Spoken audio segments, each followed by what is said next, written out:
Hello बच्चों, कैसे हैं आप बच्चों। आज हम पढ़ेंगे क्लास 8 हिंदी वसंत के अंतर्गत चैप्टर 18 टोपी, जो कि आपका हिंदी वसंत के अंतर्गत अंतिम पाठ है। बच्चों, हम आपको बताएंगे इस पाठ का सारांश और साथ ही साथ पाठ से संबंधित प्रश्नों के उत्तर भी।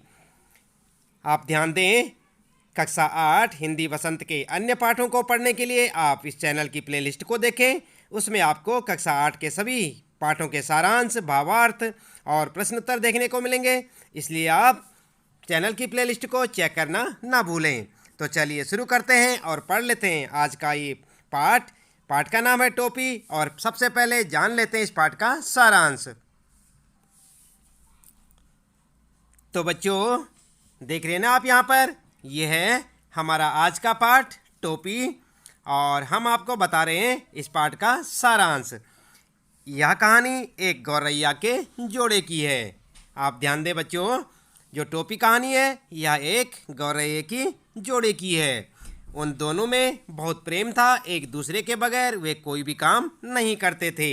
एक बार मादा गौरैया ने किसी मनुष्य को कपड़े पहने देखा तो उसकी प्रशंसा की, परंतु नर गौरैया ने कहा कि वस्त्रों से मनुष्य सुंदर नहीं लगता, वह तो मनुष्य के वास्तविक सौंदर्य को ढक लेता है, यानी कि ढक लेता है। परंतु मादा गौरैया को टोपी पहनने का मन करता है। नर गौरैया कहता है कि हमें वस्त्रों की कोई आवश्यकता नहीं, हम तो ऐसे ही ठीक हैं। मगर मादा गौरैया अपनी जिद की पक्की थी। उसने निश्चय कर लिया कि वह टोपी बनवा कर ही रहेगी। एक दिन उसे रुई का एक टुकड़ा मिला जिसे पहले वह दुनिया के पास ले जाकर धुनवाती है, फिर सूत कतवाने के लिए कोरी के पास ले जाती है तथा दोनों को बनवाई आधा आधा हिस्सा मजदूरी दे देती है।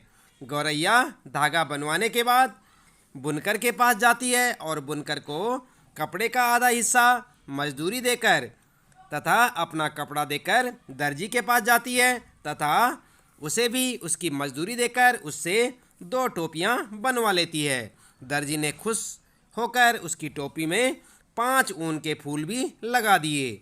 समझ गए ना बच्चों आप।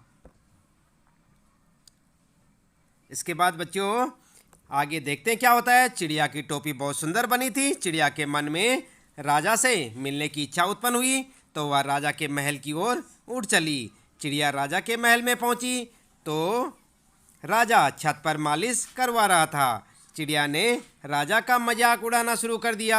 राजा को क्रोध आ गया। उसने अपने सैनिकों को उस चिड़िया को मारने के लिए कहा, पर सैनिकों ने उसे मारा नहीं। राजा के कहने पर उसकी टोपी छीन ली। राजा उसकी सुंदर टोपी देखकर हैरान था कि उस चिड़िया के पास इतनी सुंदर टोपी कहाँ से आई। राजा हैरान था कि इतनी सुंदर टोपी किसने बनाई। उसने अपने सेवकों द्वारा उस दर्जी को बुलवाया। दर्जी ने टोपी सुंदर बनने का कारण अच्छा कपड़ा बताया। इस प्रकार कर्मशः बुनकर कोरी व दुनिया को बुलवा भेजा। उन्होंने बताया कि उन्होंने बहुत अच्छा काम इसलिए किया क्योंकि उन्हें मजदूरी बहुत अच्छी मिली थी। चिड़िया ने राजा को कहा कि उसने सारा कार्य पूरी कीमत चुकाकर करवाया है। वह राजा पर आरोप लगाती है कि राजा कंगाल है, तभी राजा को बहुत सताता है, तभी प्रजा को बहुत सताता है, उन पर कर लगाता है और तभी उसने उसकी टोपी भी छीन ली क्योंकि वह खुद इतनी अच्छी टोपी नहीं बनवा सकता। राजा को अपनी पोल खुलने का डर हो जाता है, इसलिए वह चिड़िया की टोपी वापस कर देता है। चिड़िया राजा को डरपोक डरपोक कहती हुई निकल जाती है। तो ये है बच्चों इस पाठ का सारांश जो कि हमने आपको बताया। आइए इसके बाद जान लेते हैं इस पाठ से संबंधित प्रश्नों के उत्तर भी। आप ध्यान दें बच्चों, आप इस पाठ को अपनी पाठ्य पुस्तक से एक बार जरूर पढ़ लें ताकि आपको अच्छे से इनके प्रश्नों के उत्तर भी समझ में आ जाएं। चलिए देख लेते हैं इस पाठ से संबंधित प्रश्नों के उत्तर।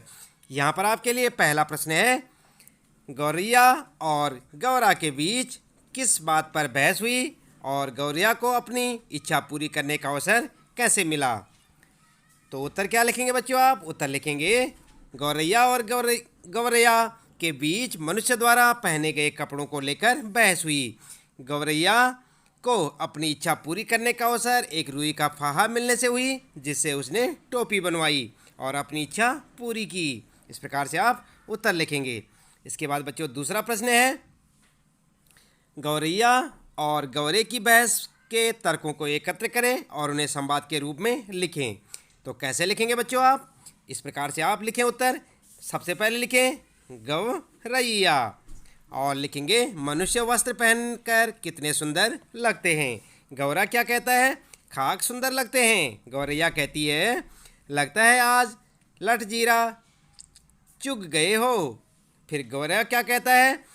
कपड़े पहनने से आदमी की कुदरती खूबसूरती ढक जाती है। फिर गौरैया कहती है कपड़े मौसम की मार बचने के लिए पहनता है आदमी। और इसके बाद गौरा कहता है कपड़े पहन पहन कर मनुष्य मौसम की मार सहन करने की क्षमता भी खोता जा रहा है।